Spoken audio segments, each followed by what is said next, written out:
అందుకే శంషాబాద్లో ఈరోజు మనం బుల్లెట్ ట్రైన్ హబ్ కోసం ల్యాండ్ కేటాయించబోతున్నాం.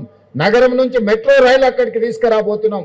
అక్కడనే ఒక పెద్ద బస్ టెర్మినల్, వివిధ జిల్లాల నుంచి వివిధ రాష్ట్రాల నుంచి బస్సులో ప్రయాణించే వాళ్ళు అక్కడికి వచ్చేస్తే కావలసిన వాళ్ళు వెళ్ళాల్చుకున్న బుల్లెట్ ట్రైన్ హబ్లో వాళ్ళు అక్కడనే డైరెక్ట్గా జాయిన్ కావచ్చు.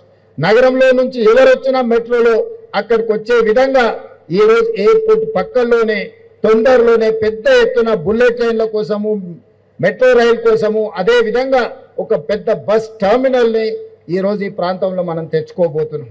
ఇవన్నీ కూడా మన భవిష్యత్ ప్రణాళికలు. ఈ భవిష్యత్ ప్రణాళికలు ముందుకు వెళ్ళాలి అని అంటే స్థానిక ప్రజాప్రతినిధులు సహకరించాలి. లీగల్ లిటిగేషన్స్ లేకుండా చూడాలి. అభివృద్ధి వాయిదా పడితే అంతకంత అంచనాలు పెరిగితే మనం ఏ అభివృద్ధిని కూడా అందిపుచ్చుకోలేము. మనకు అభివృద్ధికి సమస్యగా మారుతుంది. అందుకే రంగారెడ్డి జిల్లా మిత్రులందరికీ నా విజ్ఞప్తి, అద్భుతం రంగారెడ్డి జిల్లాలో జరగబోతుంది. ఇదే సిటీని నేను అటువైపు మేడ్చల్ సైడ్ అయినా కట్టొచ్చు. మా శ్రీధర్ బాబు గారు ఎప్పుడు అంటారు, మీరు ఇటు సైడే చూస్తున్నారు, మా కరీంనగర్ రోడ్డు దిక్కు నుంచి మీరేం మాకు అభివృద్ధి ఇస్తలేరని వారు అంటూ ఉంటారు. లేదా అటు పటాన్చెరు ఆ పక్కకు కూడా పోయి ఉండొచ్చు. కానీ నేను రోజు ఊరికి పోయేది ఈ పక్క నుంచే కాబట్టి అభిమానంతో ఇక్కడ